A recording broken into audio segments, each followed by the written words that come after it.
Could be this kid was just born with a small brain, but you get many, many cross sections of these kids. So in fact, what you see is that in fact that there are physical manifestations. And what we've learned from these studies is that the later we wait to remediate these studies, the later we wait to remediate, the more difficult it is to actually compensate and bring the kid back to what a normal child would have experienced. So these kids in the Romanian orphanage were basically not given any cognitive stimulation. They were living like acres of these kids lying in beds. And then suddenly they're rescued and then adopted out in various places. And we can see that the later we wait, the harder it is to undo the damage caused by the development. So this tells us not only the early development plays a big role, but it's powerfully important. So what we've learned, and this is the positive note, so we can clearly screw up. We can clearly abuse children. Oksana, the girl dog you just saw, has not really fully attached herself. She's only raised by the dogs for 4 or 5 years. And she was initially raised by human beings, so it wasn't quite as bad as if she'd been raised by dogs. And of course, the birth of Rome is a story about people being raised by wolves, so that's supposed to be a good story. But it didn't seem that having Oksana raised by the dogs was such a good thing. But what we have done, instead of just looking at negative studies, we've actually, a body of knowledge is accumulating where we enrich the environments of disadvantaged children. And we do it in such a way that we don't have to worry about the correlational problems. You know, the problem with a lot of these studies is we find a certain family. So Oksana Milana's kids' family may have been pathological in many respects. So even if they had not raised her in a kennel, she wouldn't have done so well anyway. Here we can randomly assign children to various treatment and control groups. And let me just summarize what the evidence is on that. So there are two investigations that received a lot of attention. The Perry Preschool Program and the Abecedarian Program. And they are essentially family enrichment. So we take kids who grow up in disadvantaged families. We randomly assign them to either treatment or control status, and then we follow them. In the case of the Perry program, until the time they're 45 years old. Actually, they're close to 50. Some of the oldest Perry people are 50 years old. So there's an initial random assignment, and then we look at long-term follow-up data.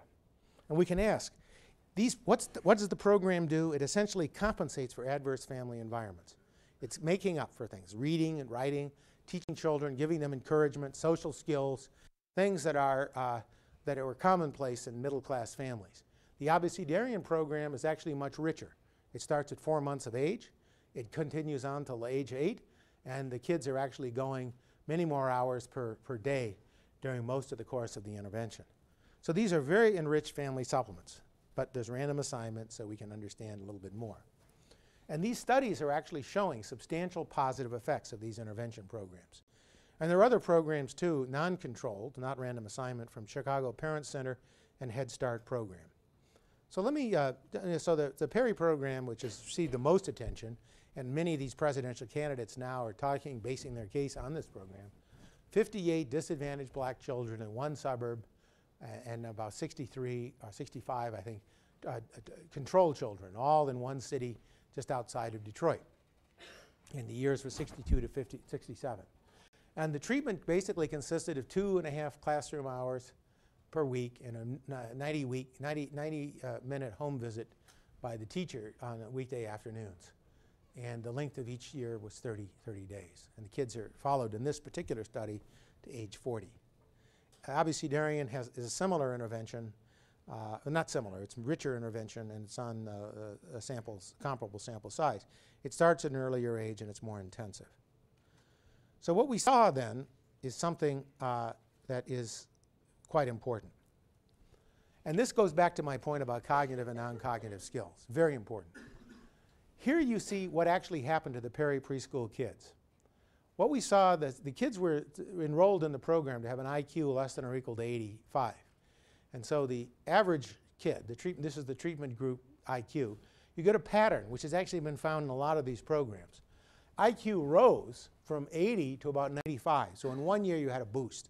Looked very, very important. Then it stayed, it's pretty stable during the course of the program. Then the program ends, starts falling a little bit, stays stable into the age 7, but then by age 10, it falls to 85, which, by the way, is the mean for this population. So it's kind of regression to the mean. What happens to the control group? Well, the control group is basically this lower line here. And so what you see is, yeah, there's a big difference between treatment and control, but But the treatment group and control group are basically the same at age 10. So what would you say if you looked at the standards used to evaluate policy in the United States and the very standard that was used to reject the Head Start program as an important program 30 years ago, this program failed because by age 10 these kids are no smarter? The answer is that's a completely inaccurate reading of that program, and I'll show you why. Because we have a lot of other aspects. So we ask kids, well, what fraction of these kids require special attention, special education, which means, special compensation for their defects and remediation? Only 15% of the treatment group, 34% of the control. If you look at an achievement test, which is a measure of scholastic aptitude, even though these kids are no smarter, they're achieving at a higher level. On-time graduation rates, much higher. And so in many, many dimensions, I could go on. So we can follow these kids to age 40, but if you look at crime, which is a major source of the gap between these programs, the control group has many more crimes and the treatment group many fewer. And even the age pattern of the crimes is different.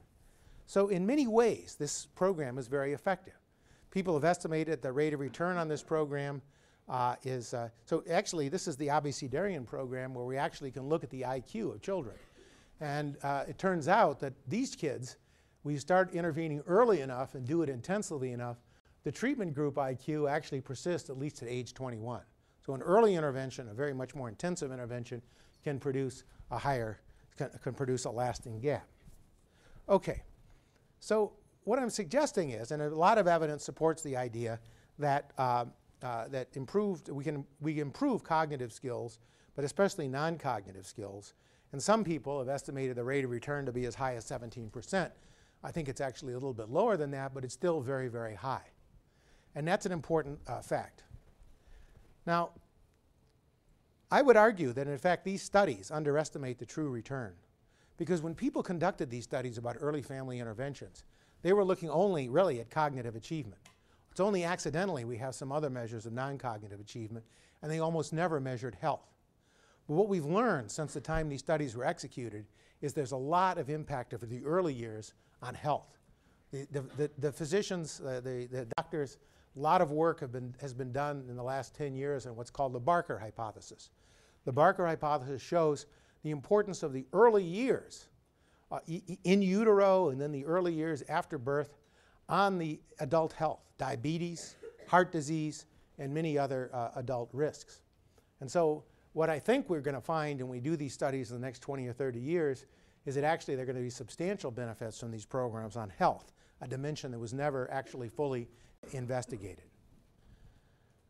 So what I would argue from this data is that skills beget skills, and in fact there is a dynamic nature of skill formation. Secondly, early interventions lower the cost of later investment. And then I want to argue too, and this is something very important, something I mentioned early on, that if we compare the effectiveness of these programs to public job training programs, adult literacy programs, prisoner rehabilitation programs, educational programs for the disadvantaged, we get much higher return.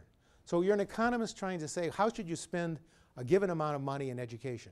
Should you reduce classroom size? Everything we know. There's a famous paper by Card and Kruger, published in the early 90s in several places. The JPE, Journal of Political Economy, was the main outlet. And that study actually had a huge effect on the California classroom size reduction that was instituted in the late 90s, which probably many of you know was a disaster. And if you actually did the cost-benefit analysis, what you find is